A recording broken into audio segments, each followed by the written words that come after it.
On a cold January night in 2010, something inexplicable happened in North Wales. A brilliant mathematician and code breaker employed by one of the most secretive intelligence agencies in the world was found dead inside his own home under bizarre circumstances. His body lay twisted into an unnatural position, surrounded by cryptic notes and mathematical equations scrawled across the walls. The coroner's report would later reveal ligature marks around his neck, suggesting strangulation. But the real mystery wasn't just how he died. It was who or what was responsible. Was it foul play? Suicide? Or could there be another explanation entirely? Hi everyone. You're listening to Thousand Fragments. The moment no one saw, the memory no one kept. I'm bringing it back. Drop a comment below and let me know where you are today. I'm all ears! And let's begin. Our protagonist lived a life shrouded in secrecy. A highly intelligent individual with an affinity for puzzles and patterns, he worked as a cryptanalyst during the day, deciphering complex codes for his government agency.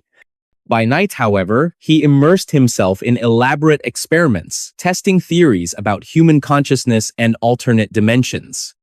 To those who knew him, he seemed like any other young professional, a quiet man living alone in a modest apartment, keeping to himself but occasionally engaging in polite conversation with neighbors. Little did they know that beneath this calm exterior lay a mind consumed by curiosity and obsession. The year was 2010, and the town where he resided was typical of rural Britain: rolling hills, quaint cottages, and a tight-knit community where everyone knew each other by name. Yet within this serene setting, our subject thrived on isolation. He spent countless hours locked away in his room, poring over books on quantum mechanics, cryptography, and psychology. Neighbors rarely saw him, except for brief moments when he ventured out to buy groceries or take evening walks along the nearby coastline. Even then, his demeanor remained distant, almost robotic, as though he existed in two worlds simultaneously. But everything changed on January 2nd, 2010. That morning, police arrived at his door after receiving a call from concerned neighbors who hadn't heard from him in days. What they discovered inside sent shockwaves through both the local community and international intelligence circles. There, sprawled awkwardly on the floor, was the body of a genius whose work had once been critical to national security. At first glance, the scene appeared chaotic: papers scattered everywhere, furniture overturned, and strange symbols drawn in chalk on the walls. But upon closer inspection, investigators realized this chaos was deliberate, part of some larger puzzle left behind by the victim himself. As days passed, details emerged that only deepened the mystery. Surveillance footage showed him entering his building late at night, carrying a bag filled with unknown items. No one else entered or exited the premises during the hours leading up to his death. Autopsy results indicated signs of struggle, yet no defensive wounds were found on his hands. His computer was encrypted beyond recognition, containing files labeled with enigmatic titles such as Project Omega and Dimensional Shift. Despite efforts by top cybersecurity experts, much of its contents remain inaccessible even today. Let's rewind to understand the man behind the mystery. Born into a middle-class family, he excelled academically from an early age, earning scholarships to prestigious universities and eventually landing a job with MI5 due to his unparalleled skills in mathematics and problem-solving. Colleagues described him as eccentric but brilliant, capable of solving problems others deemed impossible. However, outside work, his personal life grew increasingly erratic. Friends reported hearing stories about strange dreams and visions he claimed to experience while working on classified projects. Some suggested these episodes might have stemmed from stress or exhaustion. Others whispered darker possibilities involving espionage or covert operations gone wrong. In the months before his death, he became obsessed with ideas about parallel universes and wormholes. During one particularly heated discussion with a colleague, he reportedly said, "I've seen things no one should ever see." places no one should ever go. These words haunted many afterward, especially since they mirrored discoveries made years later regarding anomalies in his research data. Could his fascination with theoretical physics have led him down dangerous paths? Or was there more to his disappearance than met the eye? Then came the twist. Forensic analysis revealed traces of cyanide in his system, raising suspicions of poisoning. Yet, further investigation uncovered no signs of forced entry or struggle, making suicide seem plausible at least initially. But why would someone so deeply involved in high-stakes intelligence work choose such a dramatic exit? Moreover, why leave behind such intricate clues pointing toward conspiracy rather than closure? Authorities dug deeper, uncovering disturbing evidence linking him to various unsolved cases across Europe. One file contained photographs of unidentified individuals believed to be foreign spies. Another detailed plans for a device capable of disrupting satellite communications.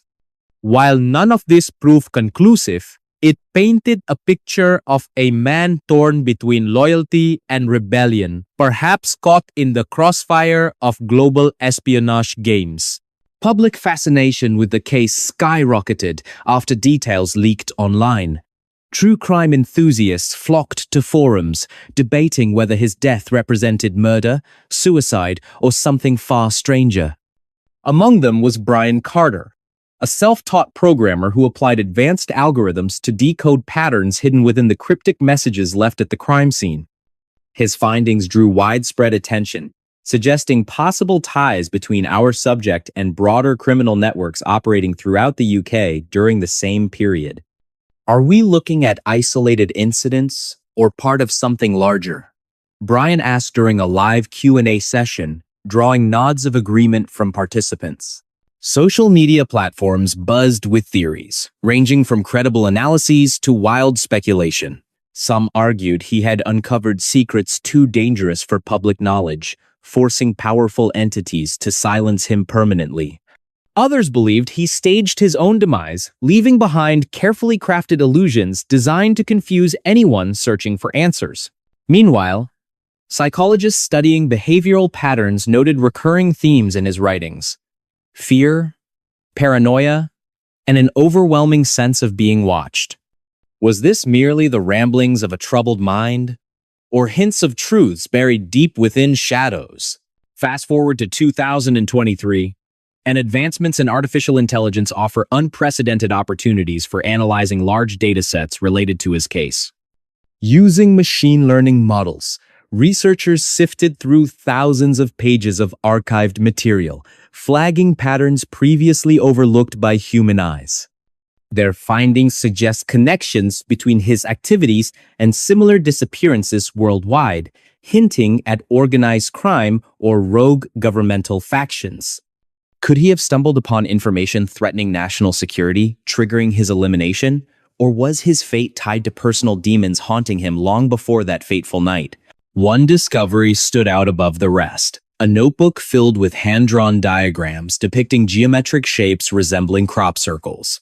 Inside, annotations reference concepts borrowed directly from quantum theory, including mentions of black holes and multiverse theory. Experts struggled to interpret their meaning, though many agreed they pointed toward experimentation with untested scientific principles. Did he truly believe he could unlock doors to alternate realities? Or was this simply the product of mental instability exacerbated by pressure from his demanding career? By now, you might think the story ends here, but it doesn't. In recent years, new developments reignited interest in the case. Forensic genealogy techniques identified relatives linked to DNA profiles discovered near the crime scene, prompting authorities to revisit old leads.